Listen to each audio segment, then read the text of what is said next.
It is my pleasure to introduce to you C3E Ambassador Paula Glover, who is the president of the Alliance to Save Energy.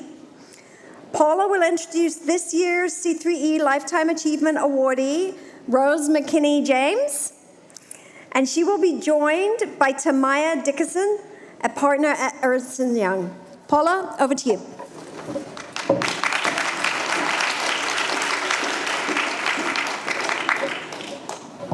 Good afternoon. I don't know about you guys, but when I'm on the gram, and this is related to Rose, so stay with me for a minute, but when I'm on Instagram, I love to follow athletes. And there's a reel of athletes who talk about the first time they met Jordan. Kevin Durant, Kevin Garnett, like they all talk about the first time they ever saw and met Michael Jordan. It was as if he had a halo of light around his head. And I will tell you that that is what it felt like the first time I met Rose. It's a sense of admiration wrapped with some fear. Okay, because she's a serious person.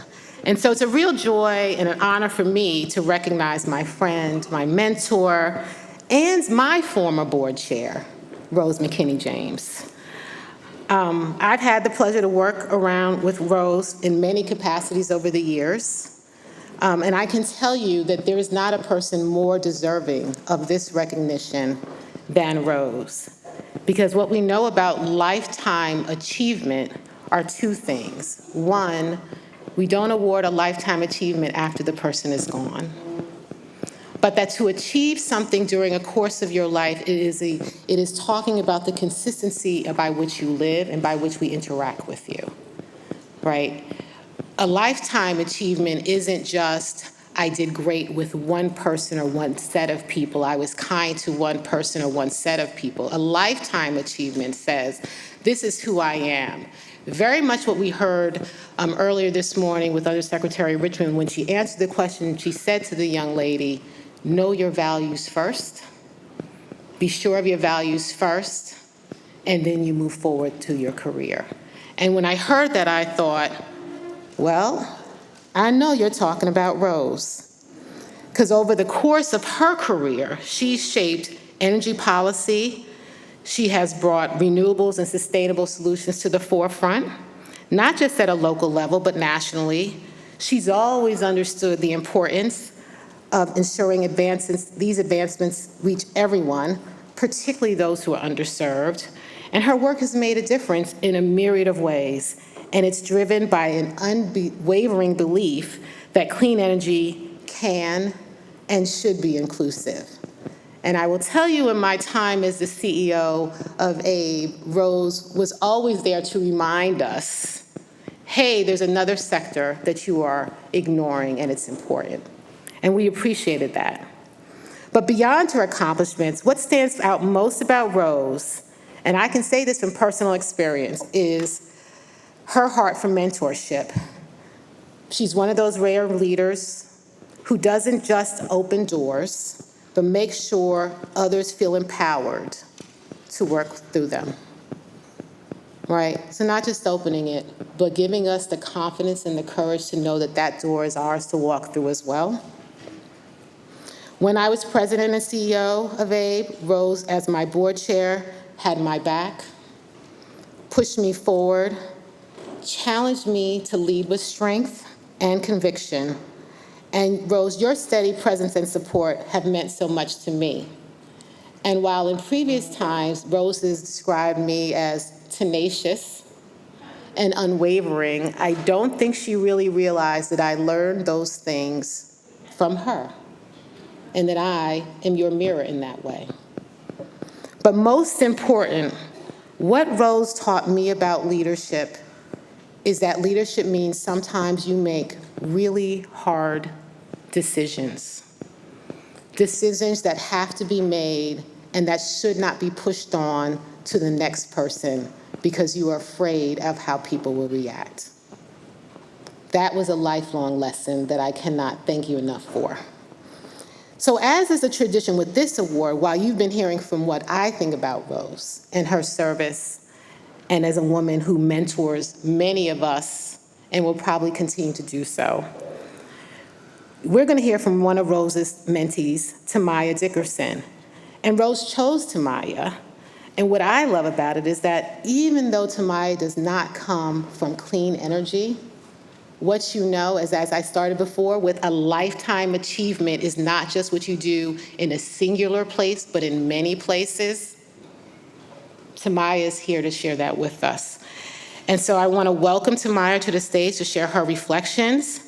And Rose, I could not be more proud and honored to hand you this award. Tamaya.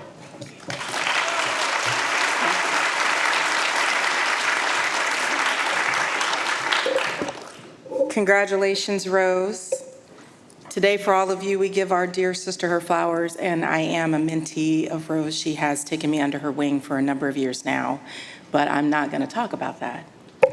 I am here to tell you about her as an individual, things that people don't know about her that I've learned through hours sitting on the phone or in restaurants or in airports.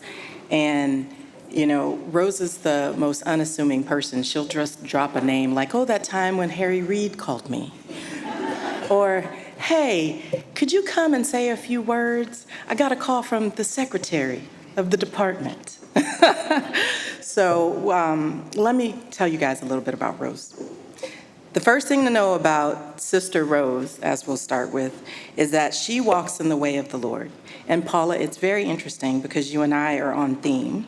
She is not one to preach. She is not self-aggrandizing. Rather, she lets her work speak for her. She was baptized in the African Methodist Episcopal Church at Oak Grove AME in Detroit. It is the church her great-grandmother, Reverend Elizabeth Cruz, founded. So she started from a long line of strong women. Oak Grove continues to be a center of worship today. On behalf of Rose, I would like to say it doesn't matter what Lord you worship, and it does not matter if you are agnostic or atheist. She stands with all of us, as Paula indicated, which makes her a great leader of humans. I have been witness to the fact that Rose has been blessed with gifts beyond measure. In sharing those gifts with us, I will tell you a little bit about her. She was born Rose Thornton to Terry Thornton. Her mother was an accomplished and passionate jazz musician.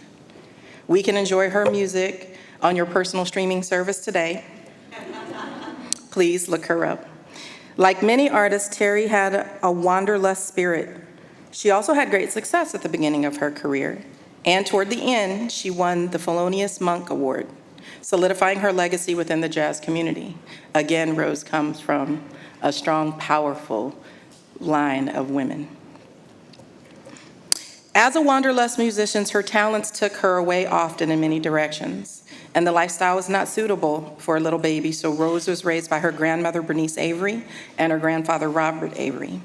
They loved her so much as they did their own child, and I think, truth be told, they might have loved her a little bit more.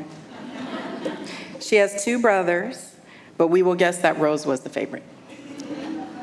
A bright child and student, Rose excelled at academics and also sports. She sang in the choir, she was active in Sunday school, she was a Girl Scout, and she ran track. Her indomitable height and, I like to say, Amazonian build, and for y'all that don't know, that's a Wonder Woman reference. That made her competitive, and her strategic mind and competitive spirit made her a winner. Rose did not play sports in high school, and yet she was scouted by the women's coach at Olivet University while playing table tennis, of all things, and intramural volleyball. She said she went to jump for the ball, and the coach came over to recruit her. That team recruitment became teams. Rose became a triple sport athlete, volleyball, tennis, and basketball. She went on to win the Michigan Intercollegiate Athletic Association Sue Little Award for sportsmanship in tennis. Rose played all 4 years at the collegiate level, and while studying on a vocal music scholarship, she also completed her minor in liberal arts. One day at Olivet, a professor pulled her aside and encouraged Rose to apply for law school. We go back to her being anointed. He felt she was destined for public service, and it resonated because her grandmother, Bernice Avery, went to law school before her. Grandmother Bernice is recognized today as a community advocate, the community advocate who founded the fair housing movement to fight redlining in Detroit.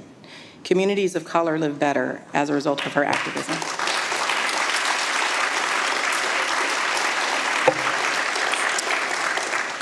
And so Rose was inspired.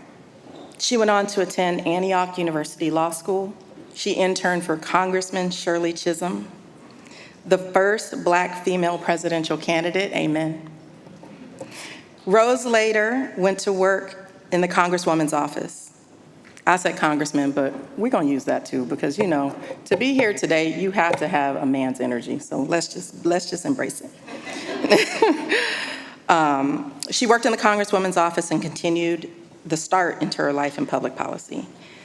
Later marrying Fred James and raising two brilliant and talented sons, Eric and Avery, she is a luminary and a national treasure.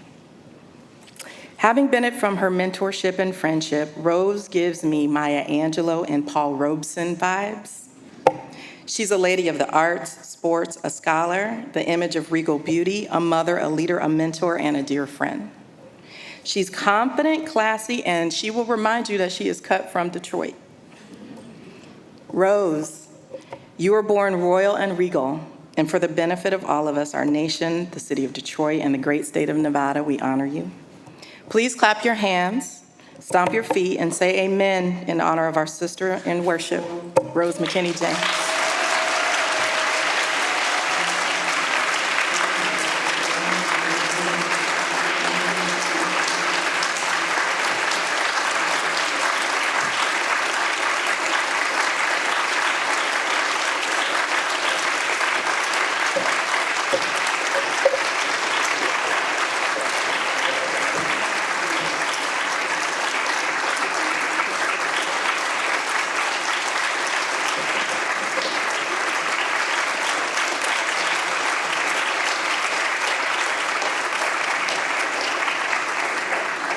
She gave me some tissue to put in my pocket. Thank you. I wasn't sure I was going to need it, but thank you. Well, those are two hard acts to follow. And I guess I'm a little overwhelmed. A mix of emotions. I am truly honored, humbled, inspired. I'm grateful, and I'm just really full of gratitude. I am grateful to the Department of Energy for its amazing leadership, to our host, Stanford, our colleagues at MIT and ASU, and the entire C3E team. Thank you so much. I am most grateful. I'm sorry I wasn't able to join you last night. I heard you had a lot of fun, but as luck would have it, I am literally sandwiched between board meetings, and board work has become the third leg of my existence. But a combination of determination and good karma allowed me to be here today in person. So good to see you. A number of familiar faces, friends and colleagues. Hard for me to believe that it was 13 years ago that I was provided with the opportunity to be an inaugural ambassador for C3E. And so much has changed. So much has changed over that decade, but much has remained the same. And on reflection, it was during my tenure as the president and CEO of C-STAR, Corporation for Solar Technology and Renewable Resources, that I had my first opportunity to partner with the Department of Energy. I was excited when the department decided to focus some attention on women in the space, and I was happy to say yes, because it was a unique opportunity. A unique opportunity to create visibility for women in the clean energy space. A unique opportunity to participate on the front end of an innovative initiative that was designed to enhance and amplify the contributions of women in science, engineering, technology, and industry. And when I took a look at those posters, I was absolutely amazed at the amount of talent and brilliance that we see reflected in this room. So to the remarkable leaders, talking about you, Melanie, and others, who supported and nurtured the vision of C3E over more than a decade, thank you for your awesome commitment. And to my peers, I'm told that this comes from my peers, the sea of women, clean energy advocates across the country who have dedicated themselves to ensuring that women who enter this amazing space have the support and guidance necessary to succeed. I thank you for this unbelievable honor and this recognition. And if I'm being completely honest, I have to say I've searched for the best way to express my sincere appreciation to my colleagues in my home state of Nevada. I remain extremely proud of the work that we've done together over many years, and I appreciate the tenacity and the courage of the advocacy community and the thoughtful support of decision makers that allowed us to craft a series of critical policies necessary to sustain clean energy development in the state. I know that I stand on the shoulders of those who toiled to be seen and elevate the contributions of women leaders long before me. I also want to extend my heartfelt congratulations to the other honorees. What an incredible group of standout leaders, each a superstar in her field. All of these women have made amazing contributions and represent the expanding roles for leadership, key to advancing clean energy generation. They're entrepreneurs, government leaders. They're in technology, finance, research, advocacy, economics. They work in complex project management. All play an essential role in successfully sustaining a clean energy economy. They also demonstrate the fierce independence, as well as the business and technological savvy to navigate the frequently challenging world of clean energy development. And I, for one, look forward to their continued success, providing us with unique, impactful, provocative perspectives as leaders in the industry. Paula, you are a rock star. Your stellar leadership at ABE impressed me from day one, and your personal warmth, intellect, and commitment to advancing the value proposition of ABE allowed for tremendous growth and effectiveness of the organization. And now, your leadership at the Alliance, I can be assured you will take them to new heights. Ms. Tamaya, my heart is full. You elevate and inspire everyone within the sound of your voice. Your commitment to excellence, your courageous approach to business. You help friends and clients think differently about critical problem solving. And you are an incredible leader. You encourage me, and you've encouraged me to lean in to my future. So these are remarkable women who represent a future that I could only dream of years ago. Also, please indulge me. I have two other shout outs. First, and I don't know exactly where she is, but Lisa Tolliver is here. She is the co-author of a book that I was privileged to write with her, The Energy Within Us. An executive with Chevron. I think she's recently retired. Stand up, girl.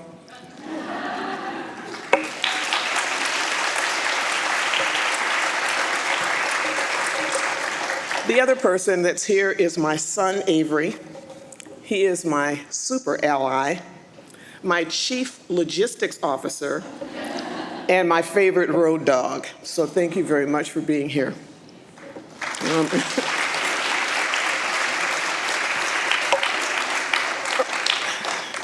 When I reflect early in my career, I worked to combine the dual interest, looking to rev up the deployment of renewable resources while honoring a long-held commitment to diversifying and expanding opportunity through strategic economic development initiatives. And Nevada is so fortunate. We have tremendous clean energy resources. Our solar, our geothermal, they're legendary. And we also continue to explore our options for wind and biomass And I believe strongly in pursuing opportunities that leverage diverse resources and allow for a culture that supports the creation of mutually beneficial partnerships. I really enjoyed my partnership with NREL, and I was delighted to see women in positions of authority there. They supported, helped, informed, and made a huge difference in my ability to be successful as the leader of C-STAR. Now, as to Maya noted, this was not my expected path. I was coaxed into pursuing a career in music, but I was drawn to community and public service. It allowed me to follow in the footsteps of my beloved grandparents. And it seems I've been both the victim and the beneficiary of pure serendipity. Post-law school and during my tenure as a utility commissioner, I discovered a passion for advocacy, which allowed me to create a platform to evangelize and defend clean energy resources as a credible solution to economic development. And I was determined to be a force for good.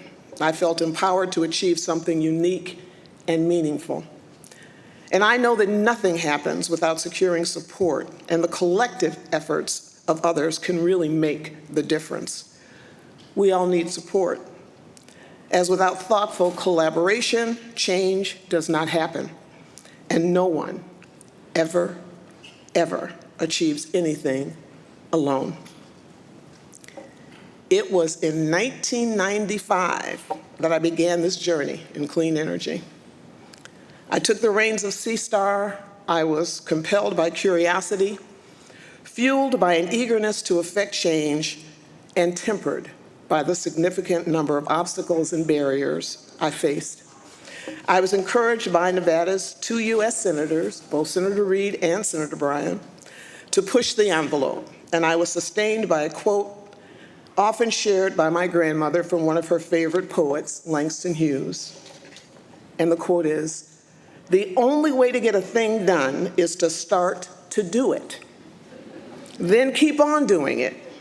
And finally, you'll finish it." And in my mind, this quote suggests that you roll up your sleeves, you dig in, and no matter what adversity you face, you just need to keep on moving. You just keep on moving. It's a simple but reliable approach to facing difficult situations and creative problem solving. As a sector, we still face a myriad of issues and challenges when it comes to identifying the tools and solutions necessary to addressing those barriers. The barriers to inclusive participation still exist. Income inequality, systemic racism, sexism, wealth disparity, they all play a role in the divides around us. We need to have a focus on full participation. But today, as I look around this room, with renewed enthusiasm, I encourage us to continue to explore creative approaches to addressing the challenges and opportunities, to think about strategies that allow us to create durable change. Part of the promise of a clean energy future has been enhancing economic prosperity for everyone. There was a time when I was the only, the first, the other. But fortunately, today, I'm putting that in the rearview mirror. I am hopeful, I am grateful, and I am looking forward. Thank you so much.